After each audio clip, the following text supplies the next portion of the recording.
Good morning, good afternoon, good evening. This is the EPBWNI one-on-one interview with Princess Nwakego Ibrahim-Pam, the founder and chairperson of the Expert Professional and Business Women's Network International. This is a network founded in 2013 in Tunisia, basically for the empowerment and enrichment of spouses of international civil servants who leave their various countries to thrill with their international spouse. We have started this network for over 12 years, and we have empowered different women in different continents. We help with psychological support for women who suffer sexual physical abuse. We have business networks where we help women start business from zero capital. We also have lawyers. We help women, vulnerable women, to find their freedom in other countries where they are incapacitated. The network is in 25 different countries around the world. Basically, it's for us to share our skills and knowledge and to create a powerful network where women support each other and make sure that their various career or businesses are patronized and grow through the years as we network together. So today, we're having a very special guest who happens to be my senior in secondary school, who happens to also marry and live in the same state, Plateau State, just with her husband, like I did once we were young wives at that time. And she's worked in the banking industry for over 24 years. So she's a guru in finance, and it's not a wonder that when she transited to opening a school, she has financially and academically done well with a Graceville Christian School in Jos. And she didn't end there. She ended up being a pastor's wife, and then she ended up being a pastor herself. So you can see that the guest that we have today is going to take us on a merry-go-round of different fields and how she's been able to manage all these caps on one head. So we want to listen to her. She's going to introduce herself as she wants to be known in her own voice, because her voice is her power. So she's going to tell us more about herself, her background. She's going to tell us about her educational background. She's going to tell us about her career. She's going to tell us about her impact. She's going to share her aspirations with us. And she's going to do all this through the lens of being a woman leader.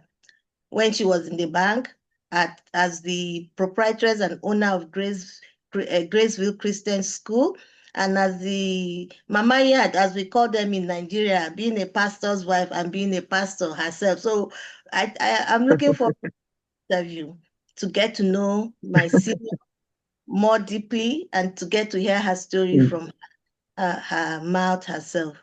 So Mrs. Grace Piomoki-Stevens Ni Isoko Clark, which you know how by, you're welcome to this one-on-one interview with Princess Ibrahim-Pam. Over to you. Okay, thank you, Princess Nwakego. You said my senior. That's a long introduction. Thank you so much for that introduction. Well, like she has said, I'm Pastor Mrs. Grace Piomoki-Stevens, Ni Isoko Clark. She was laughing because, oh, those names are. So it's now Ni. Well, I worked in the bank for about 24 years, 12 years in operations, and 12 years in the training center. I trained. I was a trainer. We trained bankers, our staff, Union Bank, for 12 years, and I was the training center manager, Union Bank, just for 5 years. I went back to operations just 1 year briefly before I resigned from the bank. And so that was a long stretch in the bank. And we thank God that it was a successful one. And then leaving the bank, I transited to education, which I actually had the basic knowledge and which I used in entering the bank. because after our secondary school Kego, I still went to do 2 years Pavota course in teachers training college, you know. Then now play and all that. So I didn't pass my WAEC well. So typical of my dad, who is a disciplinarian, he said nobody goes to school with mufti in his house. Yes. So for him, it was a form of punishment, discipline. So he said, you're going to go to teachers training college for 2 years to do a Pavota course. Oh, I cried. I said, how can I go and do with these older people in the class? I never knew that was my destiny in life. So at the end of the day, it's actually the teacher's training certificate that I used in the bank there, because I entered with it. And I did my diploma in banking and finance because I was already in the banking sector here, with the University of Jos. And then I went to Plateau State Polytechnic and did my HND in business administration. So it was after just before I left the bank, and I did a PGD, that is a postgraduate diploma in education, because I knew I was going to transit into education. And that was how we started Graceville Christian School, just opposite Hill Station Hotel. Yeah. And God has been faithful. We're going to celebrate 20 years next year. And since we started the school, because the school started even when I was still in the bank. And so I transited into the education sector, and I've been there for that number of years. And for the period that, the school has been on, I've learned so much. Education is a place where you're dealing with lives, nations, children, and its foundation. So it's so key, because if you build a house and the foundation is not right or is not solid, that house will come down. So it's a sector where we're building foundation. So we have to dig deep. It takes a lot. There's so much demand. You put in so much. But at the same time, I'm grateful to God, for that experience. I was just talking with a parent, not quite an hour or so. One of our students, left yesterday for Afe Babalola to study medicine. Others have graduated. And when I see them, I say, wow, like yesterday, children, they brought some 1 year, 6 months, 1 year, 7 months, 2 years, 3 years, and so on.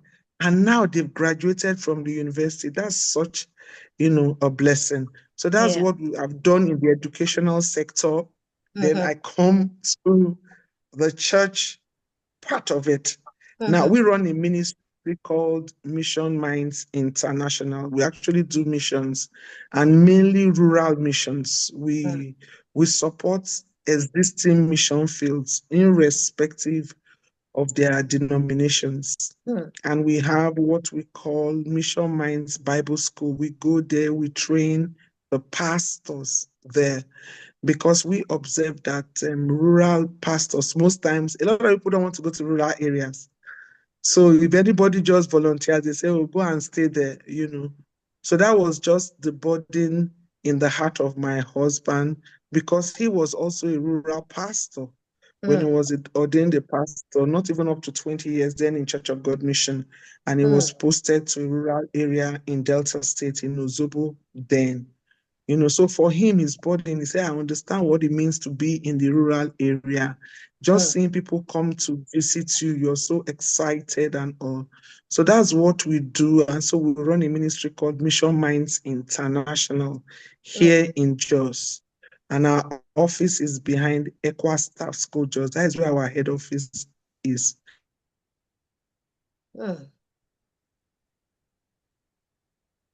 You're frozen. Of the team members, they are in Damaturu degree. So that is basically what we do. And I'm also a pastor, with Mission Minds. And I work with women. We have a ministry called Women of Honor.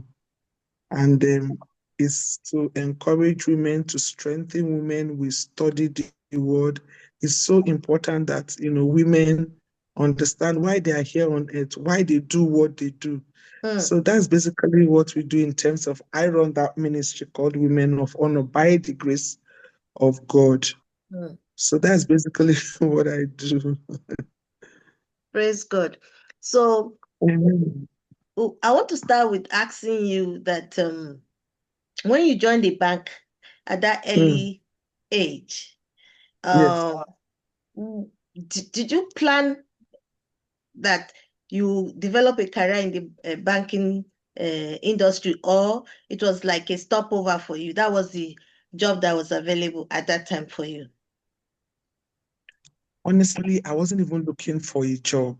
Mm, And what happened then, my dad, right now they call it correctional services. My dad was working with the prisons mm, department. So we were traveling back and forth.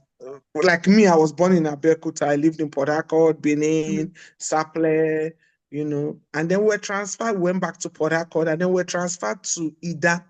mm, Then it was Benue State, now Kogi State. yes, Now in Ida, that was where I went for the Pavota. When I finished from Harbour Road in Port Harcourt, yes, I came back, to meet my parents because they were transferred to Ida. mm, So I had to come and meet them there. And when I came, how I got a job in the bank, my dad was paid excessive money when he went to collect his salary. yes, So my dad returned the money back to the bank, Union yes, Bank Ida branch. And it was when he returned the money that the manager everybody gathered, they were appreciating him. And they said they didn't even go home till early morning because they were trying to look for that money. It was huge money then, mm, So my dad returned it. And I remember then my dad told us, some of his colleagues say, Oga, this is it. So at least you have made it. And my dad said, I can't touch this money. I have 8 children. mm, It's a curse on me if I touch it. So when he returned it, it was a manager of Union Bank that came to our house and then told my dad, Papa, you told me that you have me and my late elder brother that finished secondary school, and the bank then like to employ people that just finished secondary school. So they train you on the on job. the job, And yes. they also, over time, yes, even encourage you to go to school, but they train you on the job because Mm, they want you to master the job. That was what they were doing then. So he came and he said, Papa, please, I want your children to come sit for the exam. Myself and my late other brother, we said, no, we're not sitting. We're planning to go to university. Our mates are going to university. Why would we be going to sit? We're not going to do it, you know. But they kept pleading, okay, just go. And I remember we finally agreed, me and my late elder brother. And mm, when we got there, because I don't know anybody, my dad didn't know anybody, and there were about 33 of us. They set the exam, they put the tables in the hall, and they said they want to, they did a test. They mm, actually gave us real questions like you're writing WAEC, mm, and then we sat for the exam. In fact, when we finished the exam, I was telling my elder brother, both of us were saying, let's not even pass so because we were planning to go to university. And behold, after some time, this manager came to our house and told my father, congratulations, your daughter passed. Your son did not pass. Me, I started crying. My brother was celebrating. He said, thank God he is going to school. I said, I don't want to work in the bank. I didn't plan to work. My parents said, I want to go to school. But I did not know that the God that created me knew that mm, something was going to happen. mm, And he's put something inside of me, which mm, I did not know mm. that I have the capability to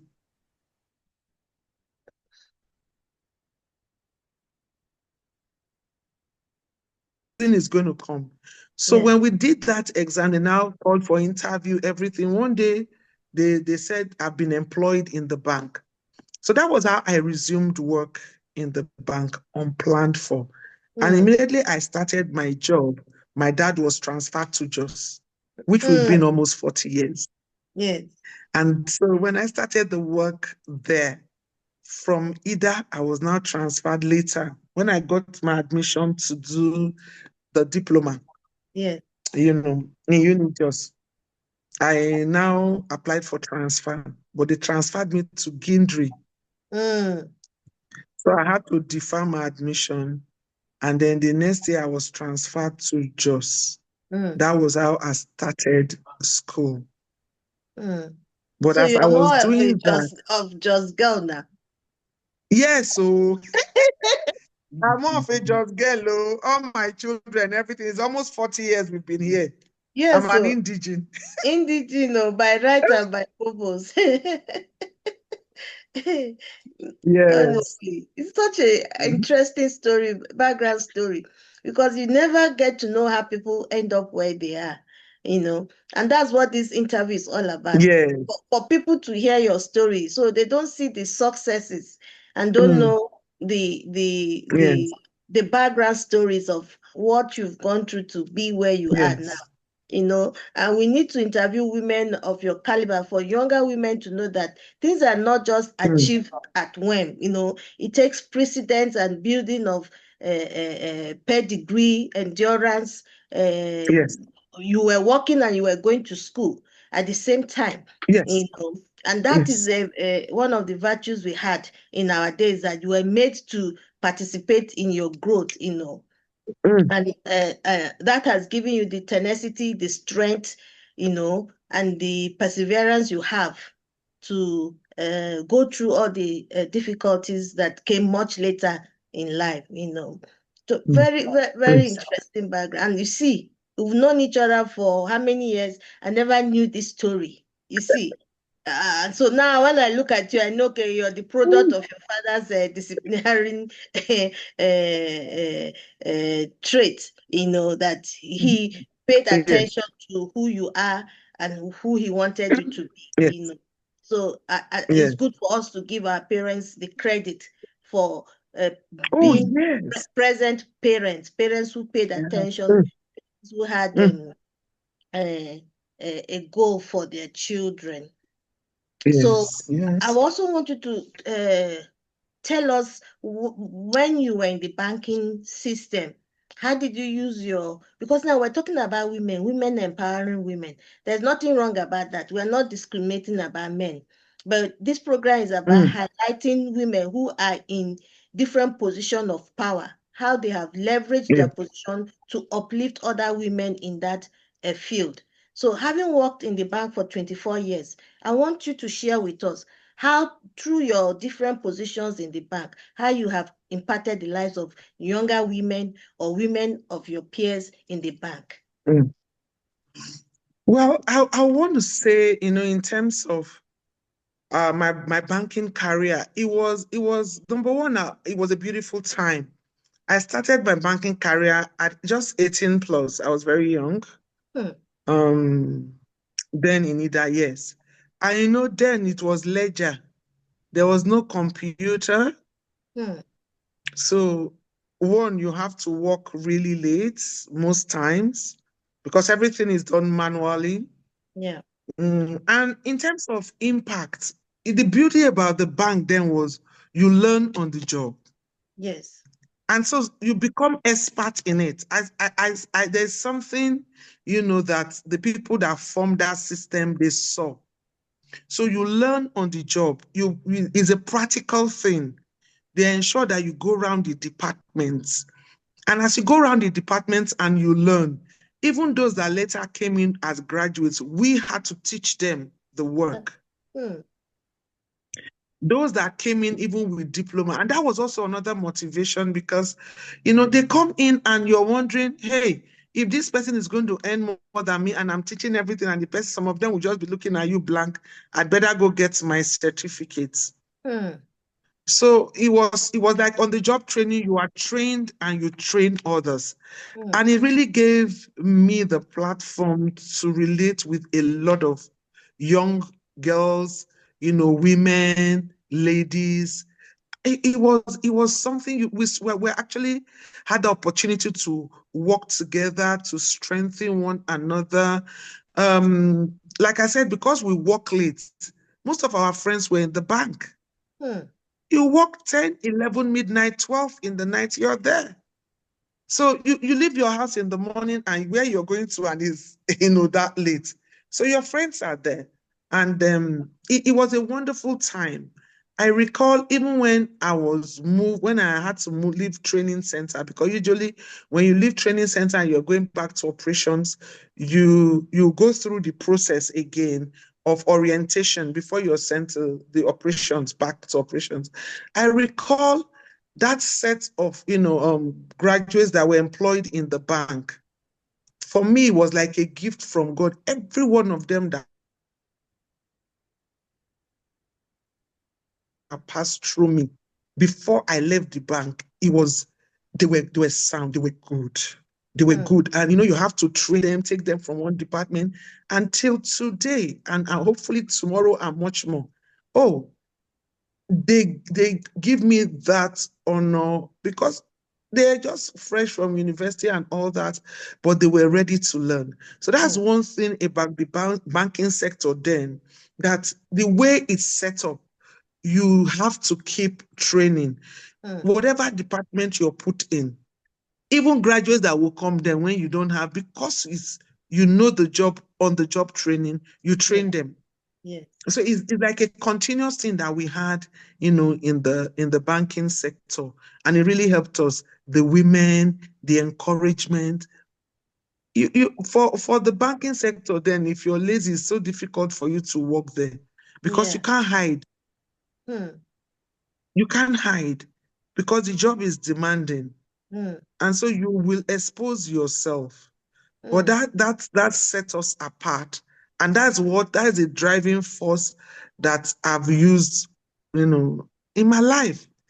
So even when I come out, I keep saying, Lord, just help me, because at times I get so impatient, because I'm like, thank God I worked in the private sector, so there's no dull moments. Yes. Yeah.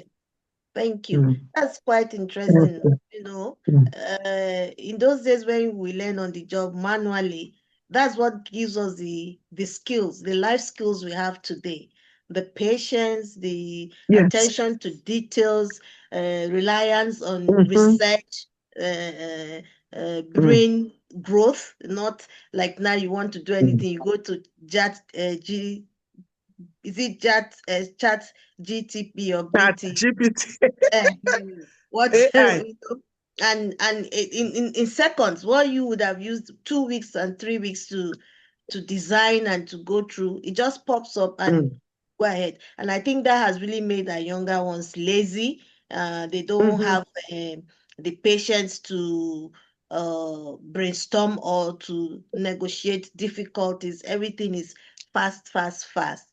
So Yes. that's quite interesting. I want to know, at that time, was it something that was intentional for you to help the women? And when many years had passed by, were you able to empower women by making it, teaching them how to access loans for their businesses or etc.? Okay, that opportunity really came when I was in the training center, where we're opportune to do not just train in the center, but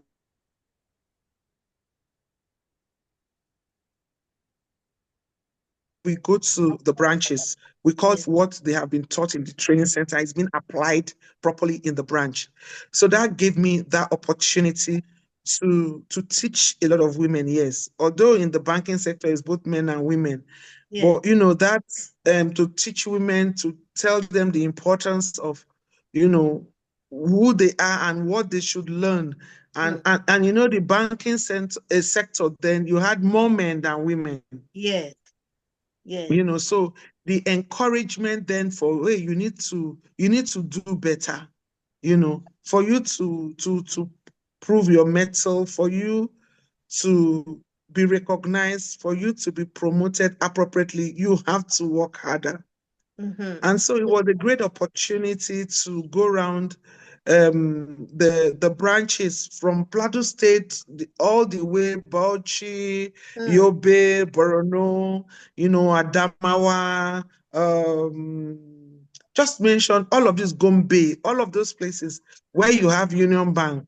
That was on the job training, where you have to go to both urban and rural areas to train. So it was a good platform for me to train the women, like I said, also the men, but it was also that opportunity because when they see a woman, they are drawn to you, they want to ask questions, they want you to clarify things. A lot of people were going through a lot, then the banking sector was really demanding, even husbands saying, oh, you cannot go work in the bank, you need to come home. So they ask you those questions. How do you manage it? You are even here right now, not even in your station. So how do you cope taking care of children, husband, your home, working in the bank and even traveling? So that was a good platform for me to share the little, that I know and how I apply it in my day-to-day life.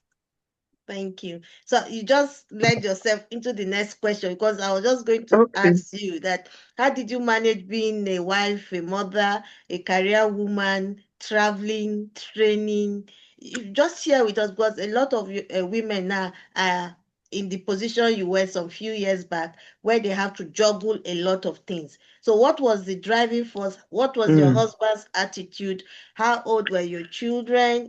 How just enlighten us how you were, what were the circumstances of this period in your life?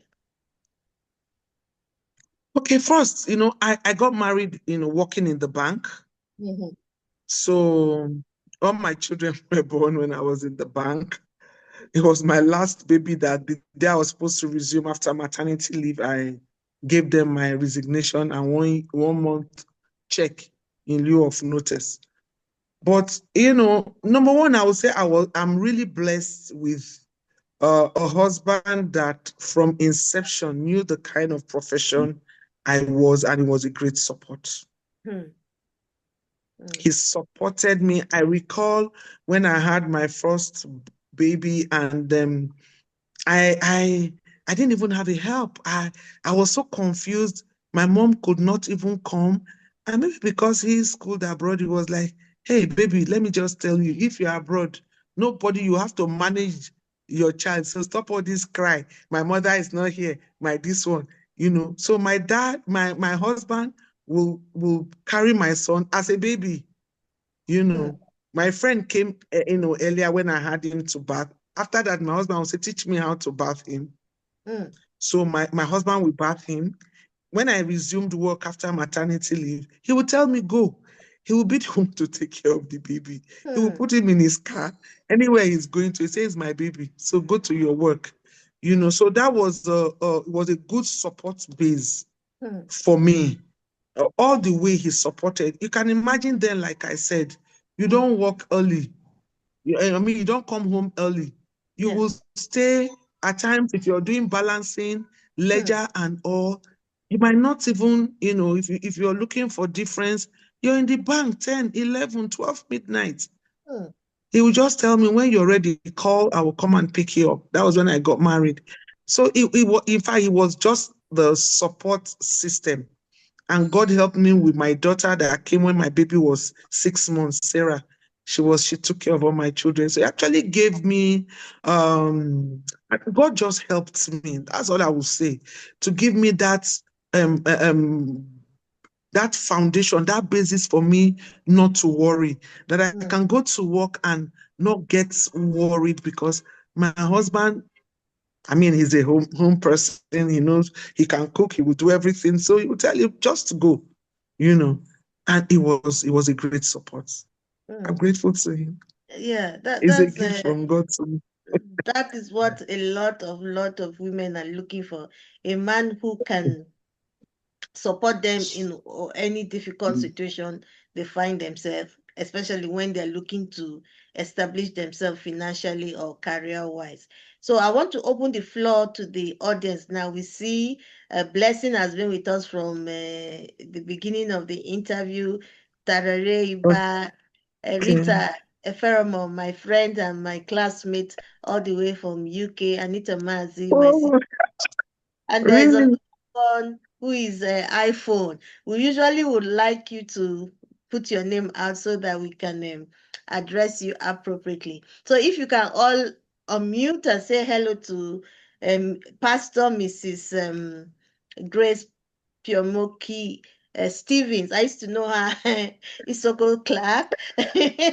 So we got to know the new name, her husband's name.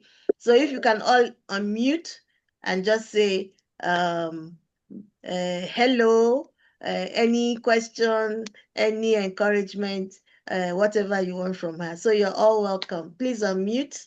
Thank you. You're welcome. Hi. Hello. Hello. Hello. Where are you Hello. calling from? Hello, we can hear you. Where are you calling from? From Jos. From Jos? Oh, wow. Yes. Thank you for joining Thank channel. you. Yes. Are you Good speaking? evening, everyone. Good evening, Miles. Good evening. How are you? I'm fine, Ma. Okay. Any Yes, question, Ma. any encouragement? Good evening. Yes, Ma. No question, no question. But I just want to chip in. Okay. Just like Mommy has talked about her life in the banking industry and all that. I just want to say kudos to her because it's not easy. I actually worked in the bank a little. And Wow. it wasn't funny, just like Mommy explained.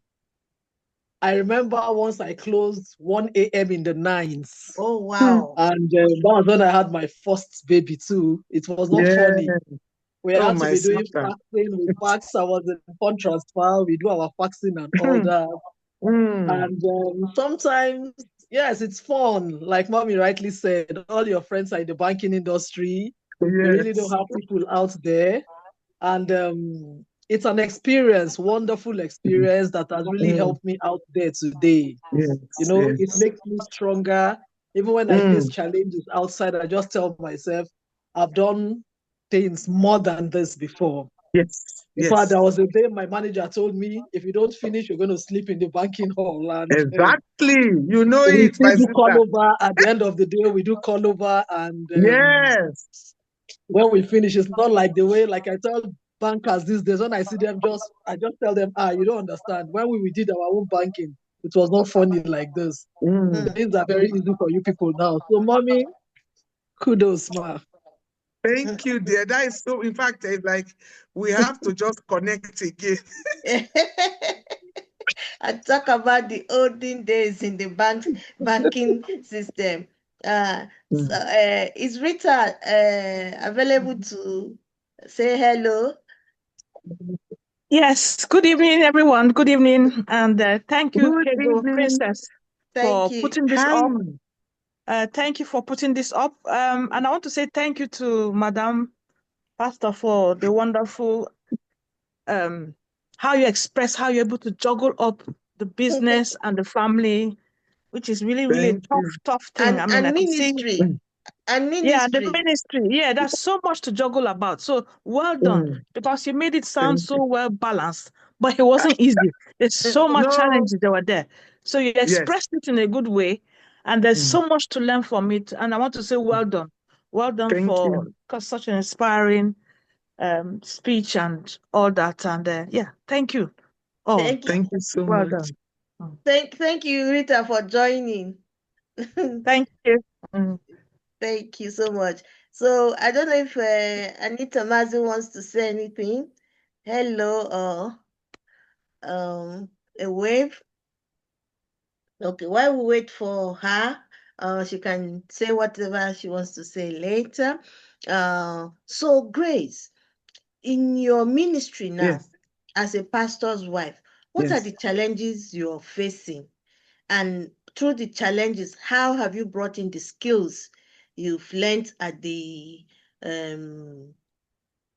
banking system as a proprietor of schools? We know you've been encountering different types of parents for over 20 years. So let's try to transfer that interaction into being a pastor's wife, because the role of a pastor's wife and being a pastor is totally different, you know. So we want to hear how you've been able to manage forgiveness, coordinating the women's fellowship, using your skills? What are the empowering schemes that you've introduced into the church? How has your leadership impacted the economic and financial understanding of women in the church? I Okay, know, thank I know you. it's a packed question, so just break it Yeah, down one after the other. okay. I want to say that all of these things, when you talk about the things you've gone through, it makes it look as if it's easy. It's not Yeah. easy. Everything comes with its challenges and all, but the ability for you to just depend on God to see you through. And so as these challenges come, he sees you through, another one comes, he sees you through. As a pastor's wife, he has his own unique challenges. A lot of people look at pastors' wives and people just want to see the glamour. But they don't understand, for a lot of pastors, genuine pastors, they always have a story to tell. There's always a process. I want to start. I think I just have to get a short story out there. Why am I doing this? Just to encourage others. Like I said, I was already working in the bank when I met my husband. He's been a pastor for years. And when I met him, my husband is first my pastor because he led me to Christ, to rededicate my life to Christ. I was just one crazy girl, And Are you telling me? so, I know. yeah, So he led me to Christ. So that's why I said he is first my pastor. And I still understand. I just couldn't comprehend in my life the kind of experiences I went through, even as a banker. It was when I met my husband, I understood what it means not to eat, but to give to others. I never understood it.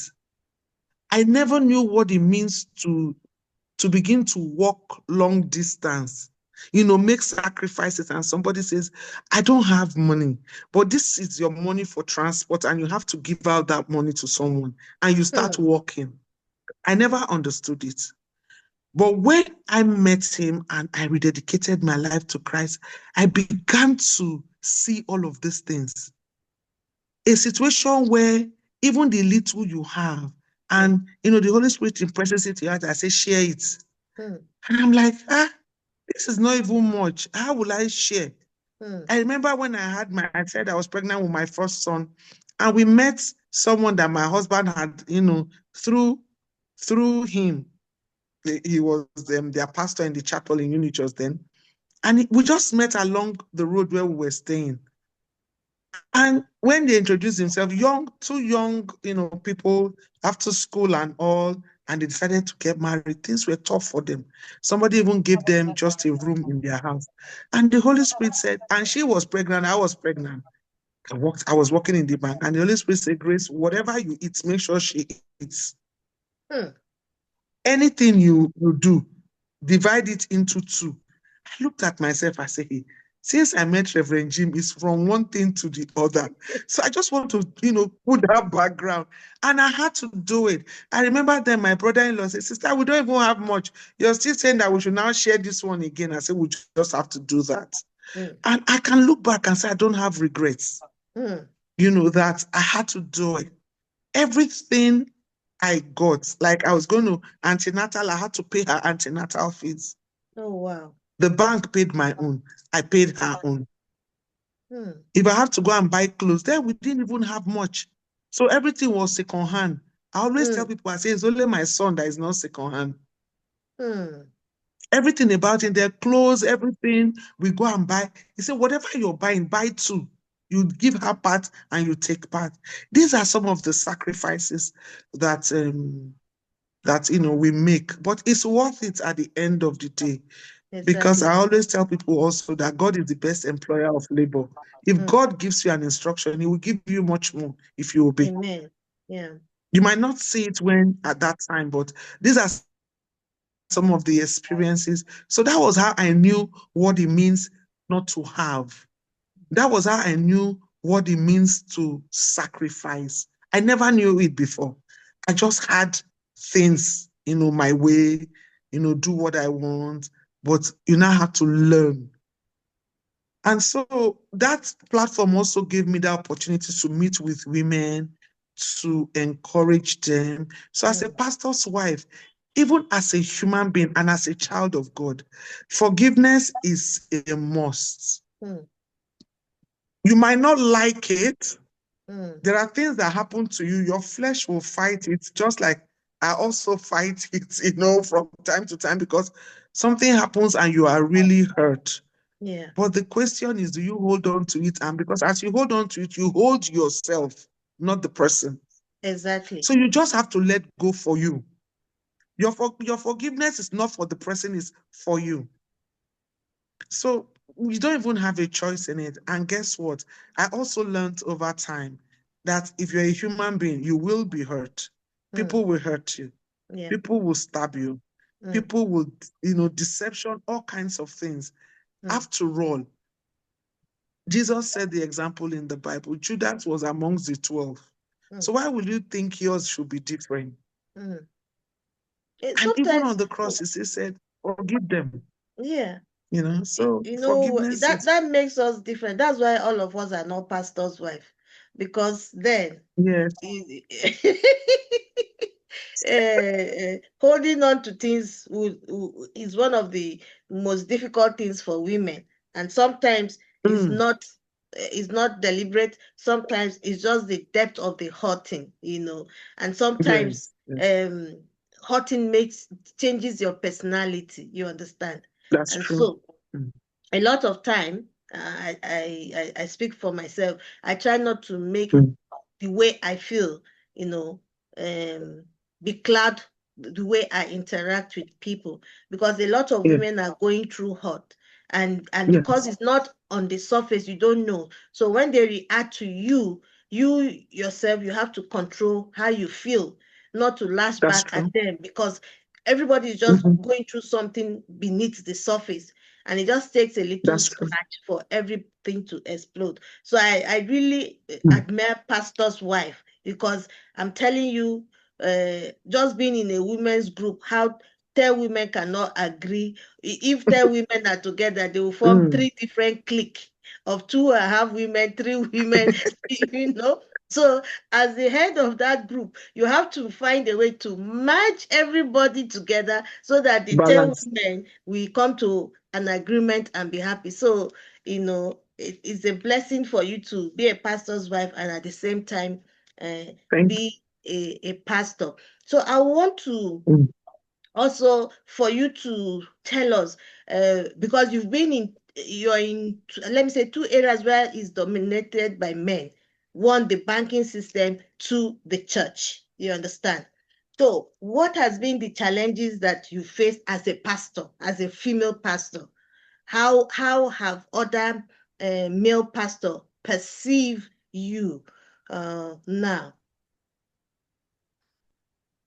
Well, I want to say, over time, unlike before, Yeah. the acceptance rate has really, the percentage is really high compared to what it used to be.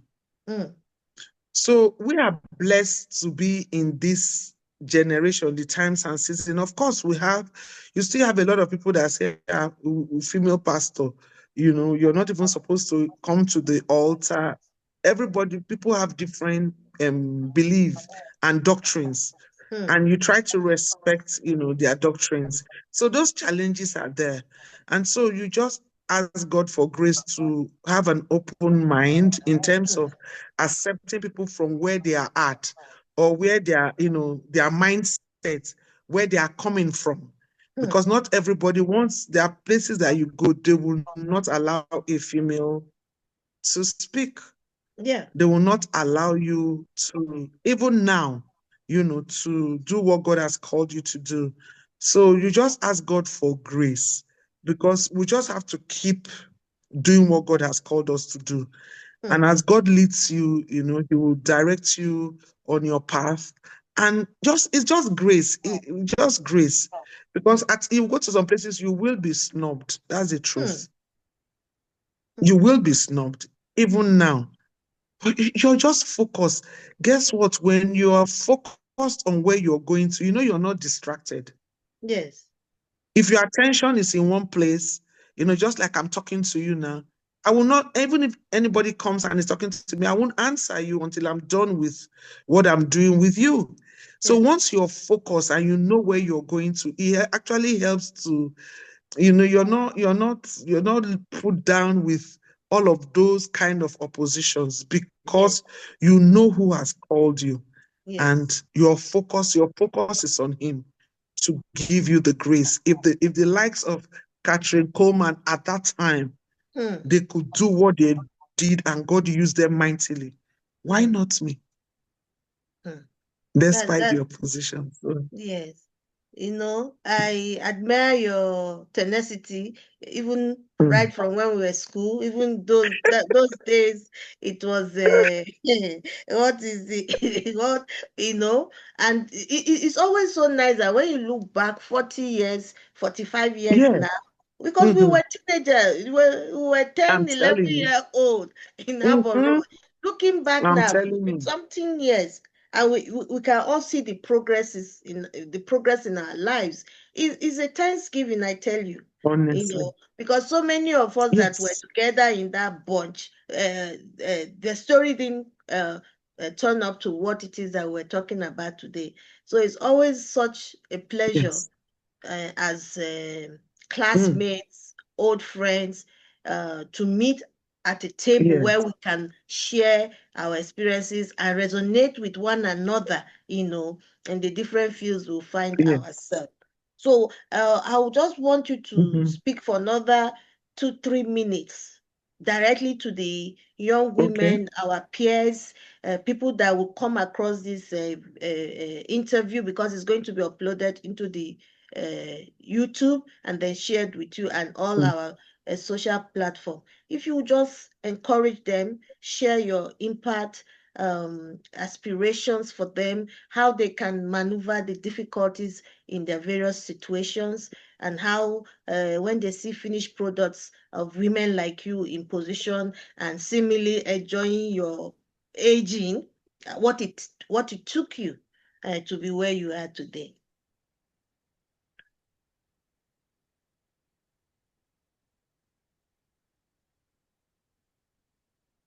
You're frozen.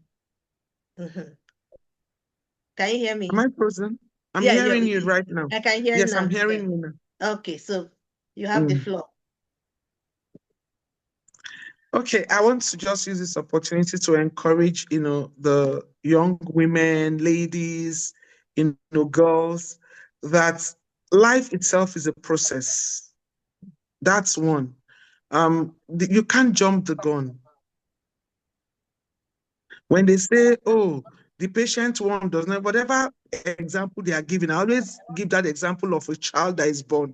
If you've been to the labor room and a child is just born and the child just say, hello, mommy, even the mommy will run away. The doctors, everybody will begin to scamper for safety because it's not normal. So it's the same thing with life, it's a process. So I want to encourage us to go through process. And the issue of challenges coming, they will come. As far as we have breath in us, challenges will come. And we have to not to give up. We need to be focused. We need to understand what God has called us to do. What is it that you love to do very well with ease? Go ahead and do it. No time is late for you. It doesn't matter even if you're 80, that you are still breathing. That means it's another opportunity for you to do what God has called you to do to fulfill destiny. Let's not give up. There's no, any forum for women to just sit back and be laid back. No, the floor, the world, everywhere is laid in front of us. Let's go out there and do exploits. Just do whatever God has called you to do and impact your generation. Don't you ever in your heart think that you should leave this world without making impact. You can make impact wherever you are. Don't think wherever you are is too little. Where you are, if you're focused and you're consistent and you continue, it's the continuity that a lot of people do not, they don't have the patience. But when you continue in something, you become the master of that thing. And when you become the master, people will look for you. It's just a matter of time. You will excel as far as you have breath in you. Thank you. Thank you. That's a God bless powerful inspiration that you've shared with people. I just want to thank everyone here that has logged in from different parts of the world. Thank you for joining us. This is the Expert Professional and Business Women's Network International. Our metric is to make sure that we empower you, that we encourage you wherever you are to hold your hands from point A to point B. If you're wanting to develop yourself emotionally, if you're wanting to develop yourself mentally, in career-wise, whatever you have you have endeavored to do, and you're looking for a community that will hold your hands and make it possible for you to achieve your dreams. We're here at the Expert Professional and Business Women's Network International. We're also here because we have a legal arm of the network that help vulnerable women who are physically, sexually, and mentally abused, that are seeking for recourse to find shelter or safety under the law. We have pro bono lawyers who will look at your case and advise you accordingly. We also have psychologists anonymous that will listen to you without knowing any details about you, so that you're comfortable to share your struggle, your apprehension.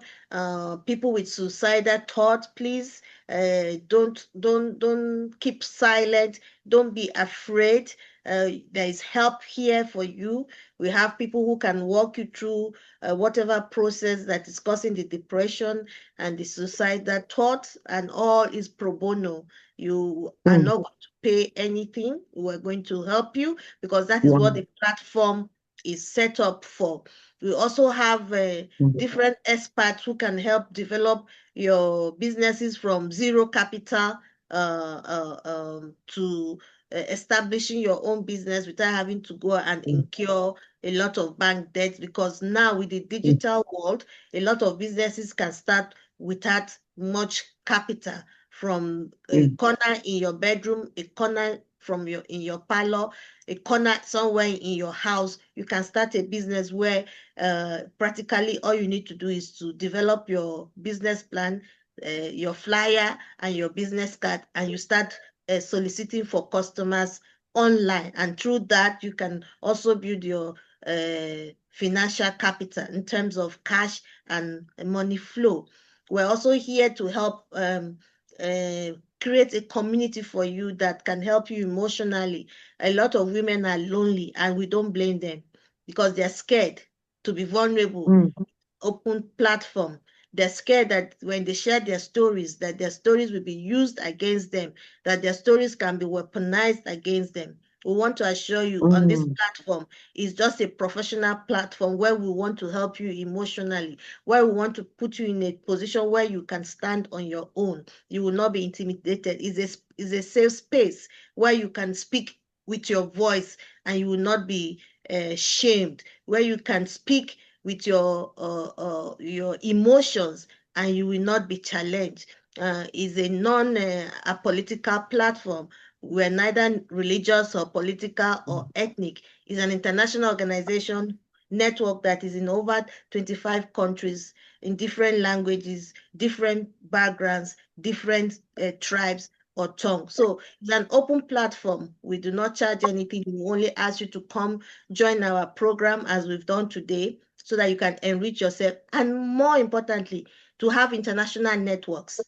Network, they say your world is to the tune of your networking, So when you have network around the world, I can assure you're very rich, because you never know what opportunities will come with these networks that are across the country.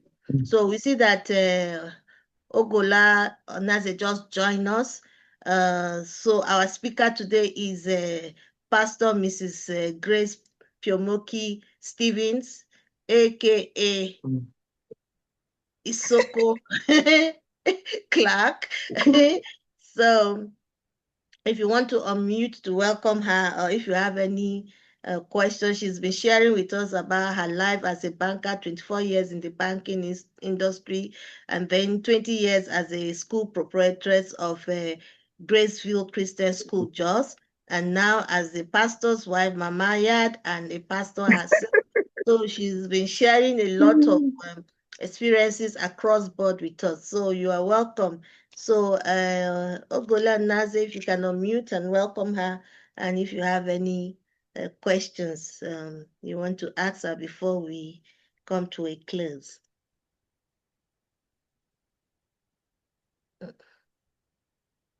Okay, I think she's just listening. So Grace, want to say thank you for Thank you so honoring much, our Keiko. invitation. I hope this was a pleasant experience for you. Oh, yeah. Yes. This is, if you've been wondering what my friend Kego has been doing, this is just It's one of them. One of them. the I know things. Keiko is into a lot. This is just This is just one of the things I do, creating platform for women in leadership like you to come and share your story so that younger women will know that it is possible to have it all. Gone are the days where you yes. have to choose whether you're a housewife or a mother or a career woman. In the year 2025, you can be a mother, you can be a wife, you can be a career woman all in one. And if you have the skill and if you open yourself up, you will be able to be a success, at least a level of success in all the areas of your life. We're seeing it happening. So we want to say thank you. Our best regards to your Thank wonderful you. husband and your children that have given us time I will tell to, you. to spend with us here, and looking forward to collaborating with you. When next I'm in Jos, I will take time to come and visit the Gracefield. I came when people were still within town. On Now holiday. that you've moved to your permanent site, I promise that when next I'm in Jos, I'll come and see what you have, and I'll also be offering my services to you as much as you Wow. want from me. Thank you very much. Awesome. Okay. Thank you. Thank you. Thank Thank you, you. Keiko. God bless you. Thank you. Really appreciate. Thank you. Thank you. And thank God you for bless the you. audience. God bless Thank you. you. Thank you. Have a wonderful day. You too. Bye. Bye-bye. You can all unmute and say thank you to our speaker today. Thank